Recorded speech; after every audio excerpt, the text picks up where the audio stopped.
Okay, guys, SP Akaashi will be the next character coming out. So let me quickly go through all his skills and give you my thoughts on whether or not I think he's any good and if you should be summoning for him. Okay, so his skill 1 basically buff up his set stat by quite a bit. He has a passive buff, which is always going to be there, 13% at the lowest level, jump up to 18%.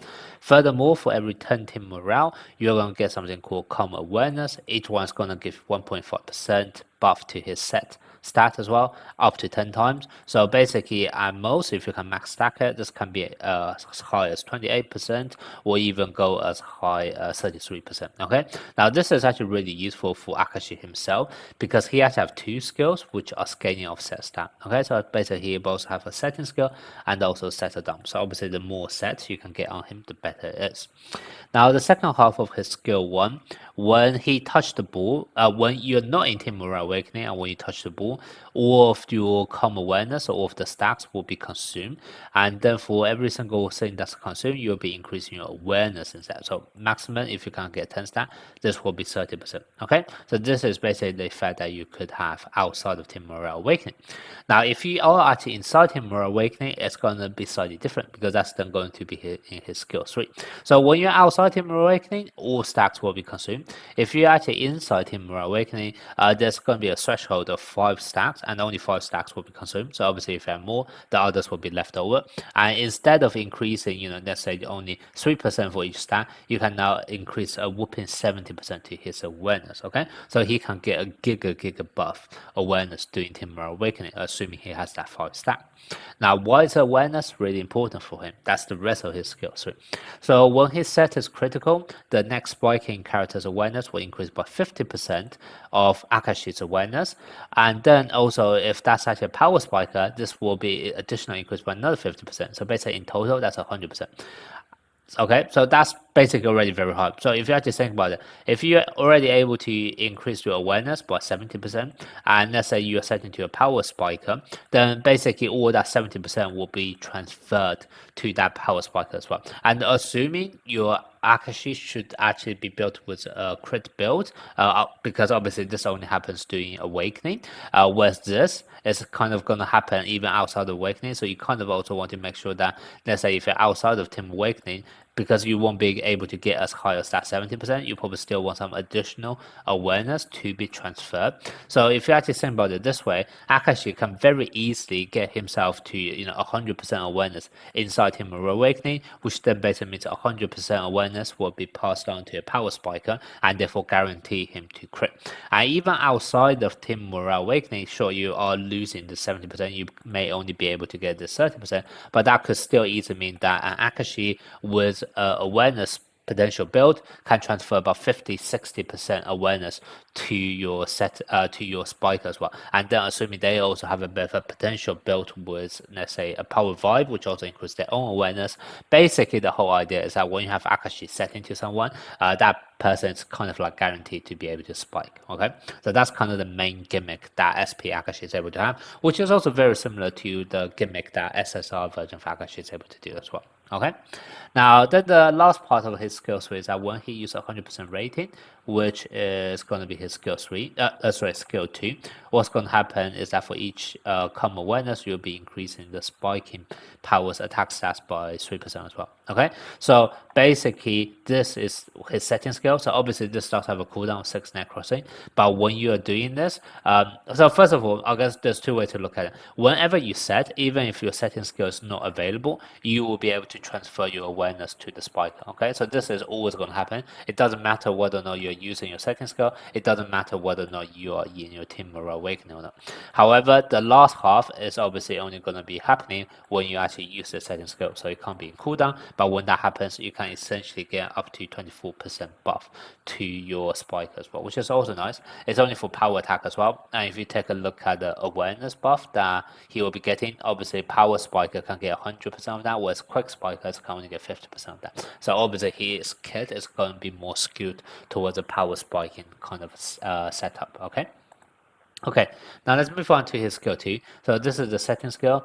Because it's not ultimate skill, the multiplier is going to be obviously a lot lower, which is very unfortunate. It has a cooldown of 6 net crossing, and you're also able to increase your set stat when you use your next ultimate attack, which is quite nice. Because when you actually use an ultimate attack and that happens to be critical, what's going to happen is that you would then reduce the cooldown of your second skill by 4. Now, if you actually take a look, this only has a cooldown 6 necrosing. Obviously, the turn you actually use your ultimate attack, that's going to be 2 necrosing by itself. And then if that's actually crit, you can further reduce it by 4. Then essentially you would have this immediately available as well. So the whole idea for Akaashi is that you will be alternating between his set and also his ultimate whenever it's possible. Obviously, if you already use the set, then use an ultimate, then go back to it. Yes, the set will be available straight away, but maybe the ultimate won't be available straight away because there's an 8 net crossing. But the main idea is that you can go a bit of, almost like a bit of an ecosystem in the sense that you have your skill 2 to buff up your ultimate attack, you use your ultimate attack to reset the cooldown of your skill 2, and then you basically rinse and repeat. So that's kind of the main idea. And obviously, during the time when the ultimate attack is actually in cooldown, that's fine. It's a set dump anyway. A lot of time you will still prefer your spikers to actually do the spike. So that's kind of why it's fine. This is actually in cooldown. Now, in terms of how strong a setter dump is, I normally still view setter dump as like a weaker version of spike. So if you have an actual spiker ready available, then obviously use him instead.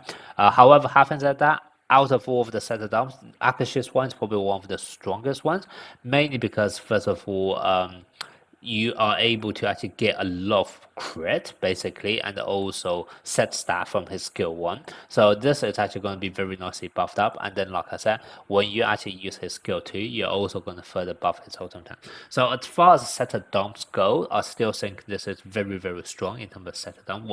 Definitely one of the strongest one in terms of raw power.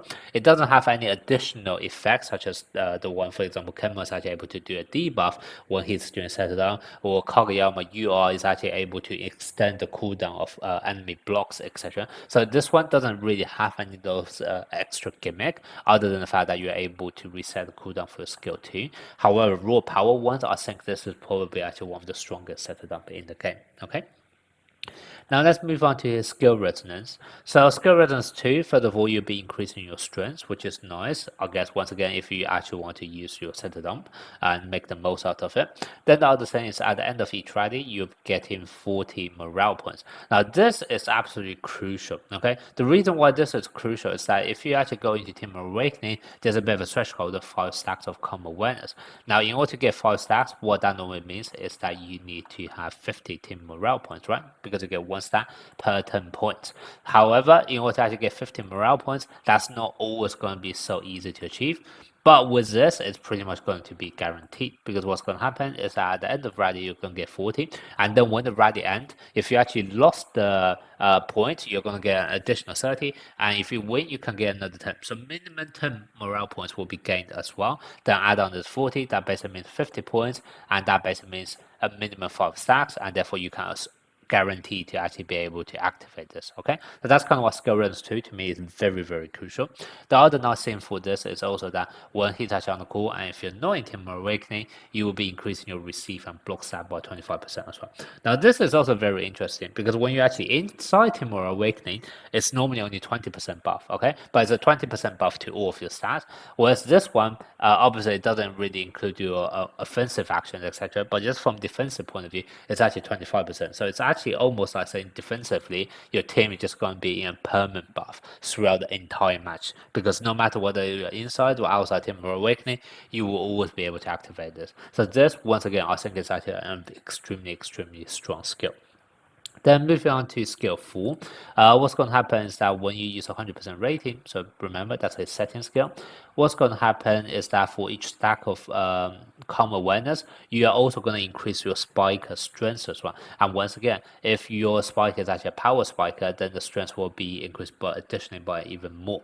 And this can go as high as 120% strength bar. So once again, this is crazy high, okay? So before, you are only able to increase your power spiking, attack stats, and also awareness, but now essentially you're also able to increase their strength. So basically when Akaashi actually set, use his setting skill, that's literally 3 different stats that you will be able to get buff, which is very good from a damage formula point of view, because you are basically trying to spreading out your buff across multiple categories rather than just concentrated in just one category. And obviously multiplication is better than addition. Then the other thing is that for each calm awareness, now this one is actually for each common awareness you have ever obtained in a match. And what that basically means is that essentially, for example, each time you can only get maximum 10 stacks in one go. However, when you make a consumption, obviously you will be gaining even more. Okay, so that's kind of what this can basically exceed more than 10 stacks, and basically it's just for the entire duration of the match, and that's kind of why you can go as high as up to 100%. I still think like 100% is a bit fast fetch. You probably have to play like a UR Bokuto and like a full morale team in order to get that, but it's definitely a very strong increase of power, and all of this buff goes into decisive blow, which is basically his ultimate. So his set a dump. Okay, so that's another reason why I say his set a dump is probably one of the strongest in the game.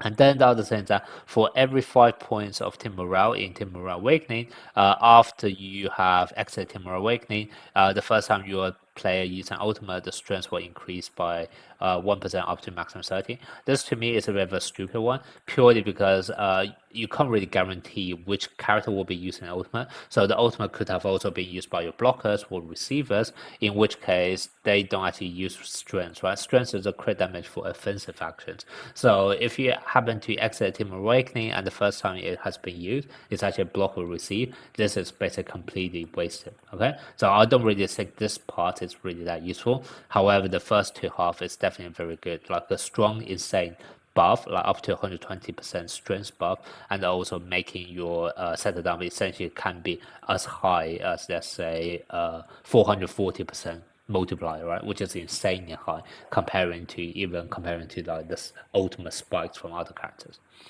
Okay, so that's basically all of the resonance. For Bond, there's one with the Beach Trio, which basically just increase some extra morale and also increase reflex when you do a multi-plug, etc. And then the one with SP Bokuto just basically increase your own set, increase your morale, increase your Bokuto's power attack, and yeah, it's just pretty much that. It's fairly basic. I don't think that any of them is game breaking. Obviously, the Beach Trio one's quite nice if you want to maximize on the morale. But the one with Bokuto is kind of just, some additional tiny bit of a stats bar. Okay, so that's basically the kit for SP Akaashi. So, is he a good character? Should you summon for him? First of all, I do think he's a very good character.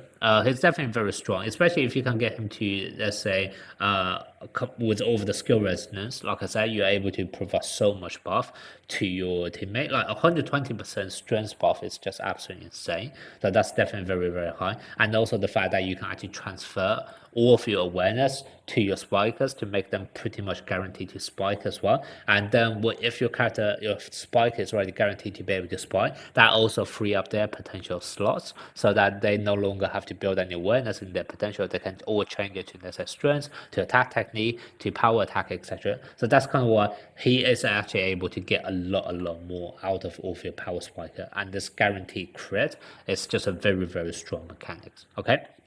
Now, the biggest problem SP Akaashi is actually going to have is more the fact that in the future there's going to be obviously another very strong power setter, which is going to be SP Okawa. And the two actually does very similar thing because yes, Akaashi can make sure you are able to guarantee crit, but what Okawa is also able to do is kind of give it like 100% awareness buff to your whole team as well. So the two of them are actually going to be very, very similar.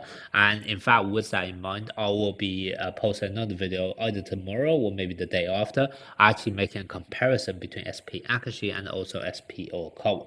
So for the time being, I'll probably suggest to you guys just keep hold of it. For the time being, wait for my comparison video between SP Okawa and also SP Akaashi so that you guys know exactly what's gonna be the main difference and the main advantage, pro and con, out of the two characters before making up your mind to summon for which one. Do you really need both of them? You probably don't, because a lot of their gimmicks are essentially just going to be overlapped. For example, that mechanics of making your whole team crit whenever they do a spike, that is going to overlap so much that I personally just think there's no need to play both of them together, and that's kind of why you kind of need to make a choice between the two. So definitely wait for my video first before making a decision.